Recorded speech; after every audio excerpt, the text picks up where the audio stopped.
Ito yung ulam natin ngayon. Anong tawag dito? Nilagang baboy. Tapos meron tayo ditong tokwa na sprout.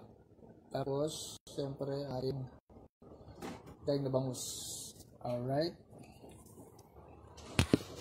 Ang gagawin natin ngayon ay kakain tayo ng kakain.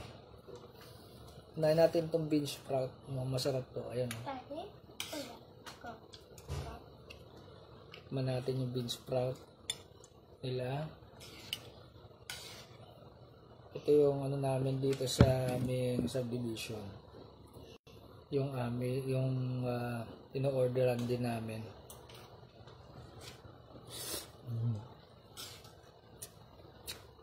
Masarap, malinamnam siya. Ano nga ang Tagalog ng bean sprout? Ano ang tawag eh?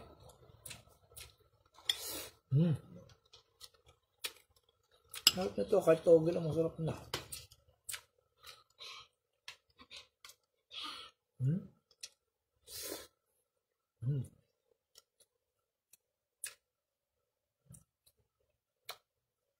Masarap yung toge, tapos meron pa siyang tokwa.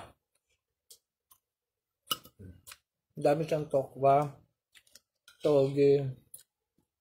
Hindi ko alam yung ibang gulay na nakalagay dito.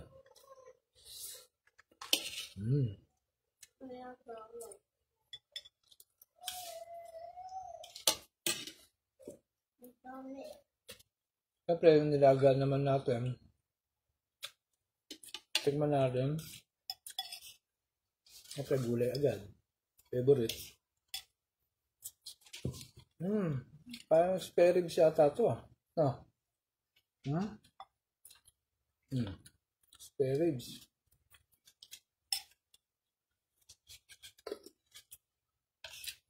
Pag buto-buto talaga malasa.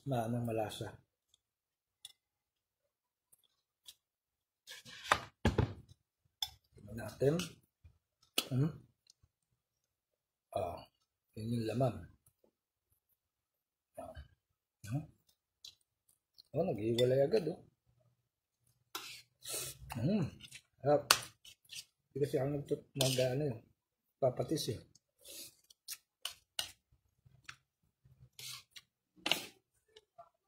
Sarap. Samahan natin ng gulay ng pechay.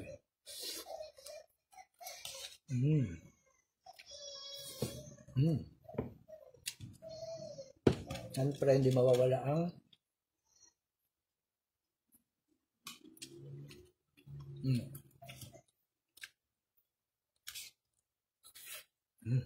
sarap.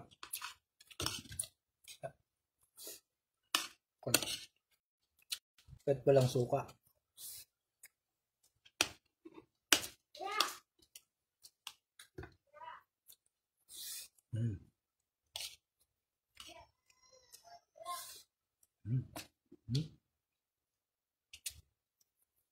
Lambot oh. Gulay agad. Ito yung mga buto.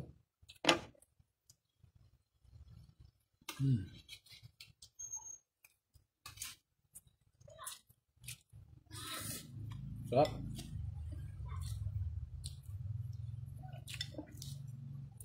Balik tayo dito sa toge.